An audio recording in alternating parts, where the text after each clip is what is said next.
പത്തനംതിട്ട അടൂർ നെല്ലിമുകൾ ജംഗ്ഷനിൽ ഡിവൈഎസ്പിയുടെ ഔദ്യോഗിക വാഹനം ട്രാവലറുമായി കൂട്ടിയിടിച്ചു. പത്തനംതിട്ട ക്രൈംബ്രാഞ്ച് ഡിവൈഎസ്പിക്ക് സാരമായി പരിക്കേറ്റു. ശ്രീകുമാർ നൽകും പത്തനംതിട്ടയിൽ നിന്ന് കൂടുതൽ വിവരങ്ങൾ. ശ്രീത്ത്, എപ്പോഴായിരുന്നു ഈ അപകടം? എന്താണ് സംഭവിച്ചത്?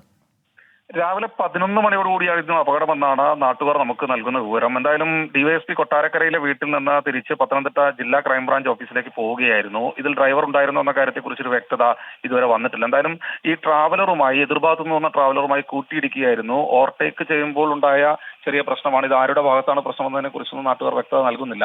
എന്തായാലും ആ നെല്ലിമുകളിൽ വെച്ച് തന്നെ വലിയ തോതിലൊരു ഇടി നടന്നു. അതിനുശേഷം നാട്ടുകാർ തന്നെയാണ് ഈ ഡിവൈഎസ്പി അടക്കമുള്ള ആളുകളെ അവിടെ നിന്ന് പുറത്തേക്ക് എത്തിച്ചത്. എന്തായാലും അപ്പോൾ തന്നെ തൊട്ടടുത്തൊരു സ്വകാര്യ വാഹനത്തിൽ ഇദ്ദേഹത്തെ ആശുപത്രിയിലേക്ക് മാറ്റാൻ കഴിഞ്ഞു.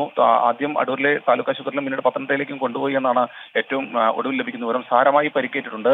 അത് കാലുകൾക്കടക്കം ഒടിവുകൾ സംഭവിച്ചിട്ടുണ്ടോ എന്ന കാര്യത്തെ ഈ ഒരു ഘട്ടത്തിൽ പോലീസ് സാധൂകരിക്കുന്നുണ്ട്. അല്പസമയത്തിനകം തന്നെ അദ്ദേഹത്തെ മറ്റു വിദഗ്ധ ചികിത്സയ്ക്ക് മറ്റൊരു ആശുപത്രിയിലേക്ക് കൊണ്ടുപോകുമെന്നും അറിയുന്നു. എന്തായാലും അപകട കാരണത്തെക്കുറിച്ച് ഒരു വ്യക്തത അല്പസമയത്തിനകം മാത്രമേ ലഭ്യമാവുകയുള്ളൂ. എന്തായാലും ഡിവൈഎസ്പി ജോസിനാണ് ഇപ്പോൾ ജോസിനാണ് ഇപ്പോൾ പരിക്കേറ്റിരിക്കുന്നത് എന്നാണ് ഏറ്റവും ഒടുവിൽ നമ്മൾ മനസ്സിലാക്കുന്നത്. ശ്രീകുമാറിനാണ് വിവരങ്ങൾ നൽകിയത്.